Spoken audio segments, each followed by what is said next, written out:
हरे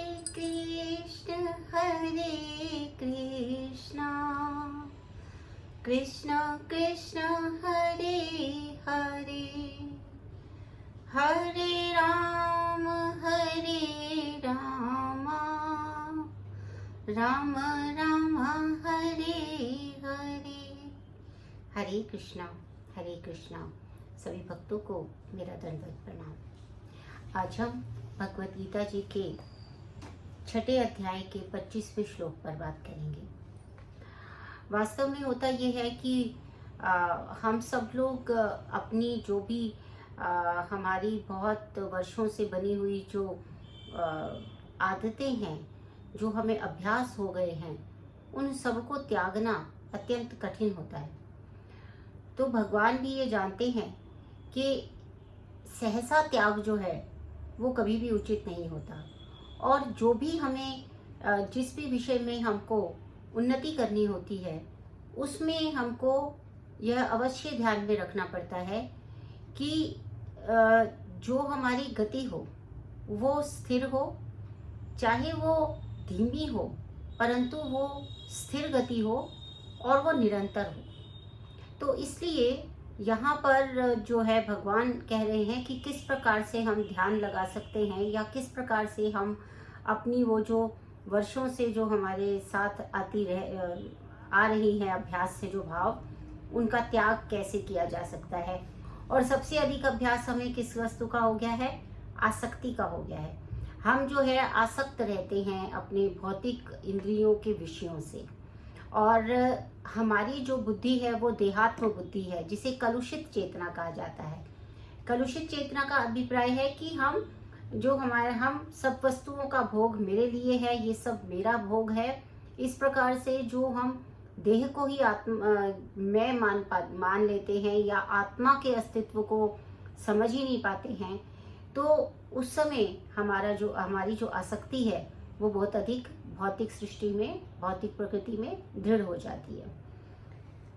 तो भगवान यहाँ पर क्या कह रहे हैं? शनैर उपरमेत बुद्ध्या धृति गृहीतया आत्मसंस्थं मनः कृत्वा न किंचित अपि चिंतयेत्।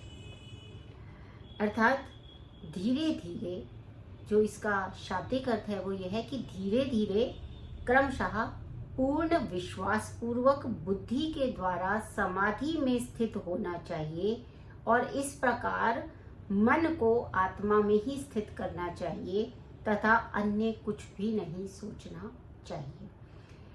अध्याय 6 जो है वो ध्यान योग का विषय है, इसलिए भगवान जो है यहाँ पर ये बता रहे हैं कि ध्यान कैसे लगाया जा सकता है। तो ये हमारे लिए भी बड़ा जो है वो महत्वपूर्ण है सभी के लिए कि ध्यान कैसे लगाया जा सकता है, क्योंकि सबसे ज़्यादा हमें समस्या होती है कि हमारा कंसंट्रेशन ही नहीं बनता, फोकस ही नहीं हो पाते हैं।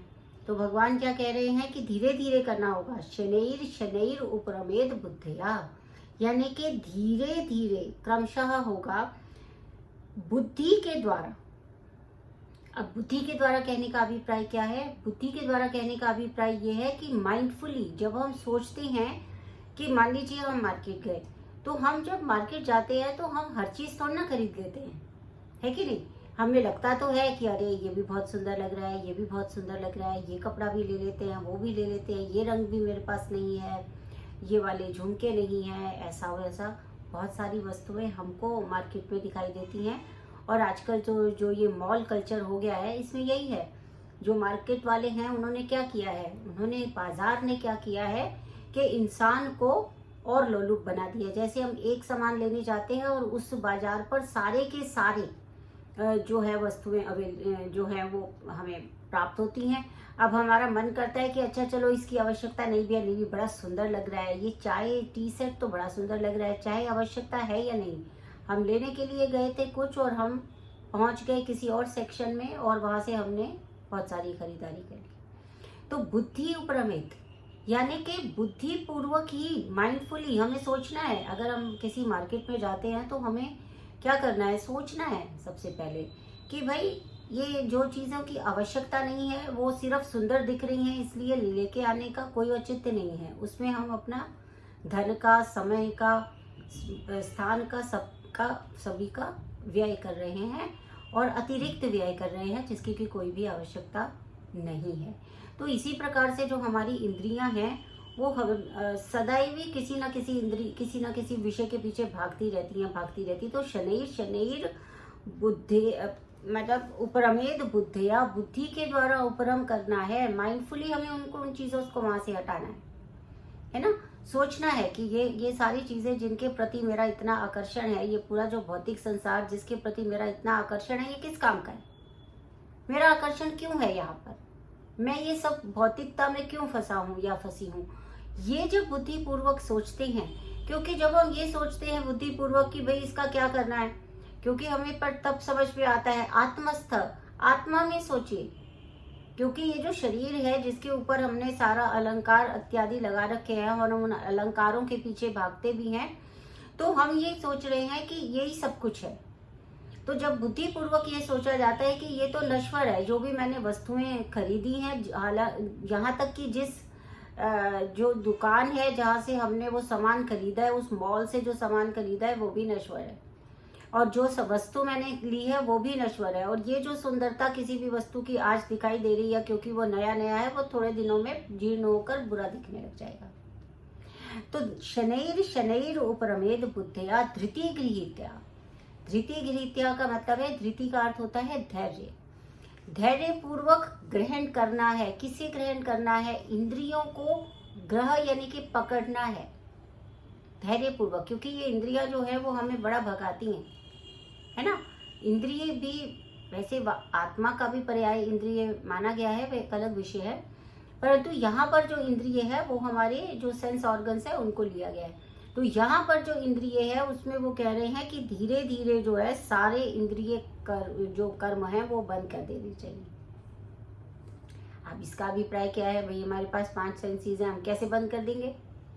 दिखाई तो देगा, आंखें हैं तो दिखाई देगा, कान है तो सुनाई देगा, और त्वचा है तो उस पर स्पर्श भी होगा, सब कुछ होगा, अच्छा बुरा सब प्रकार का स्पर्श होगा, पता भी चलेगा, उसमें सुख दुख भी होगा, सब होगा।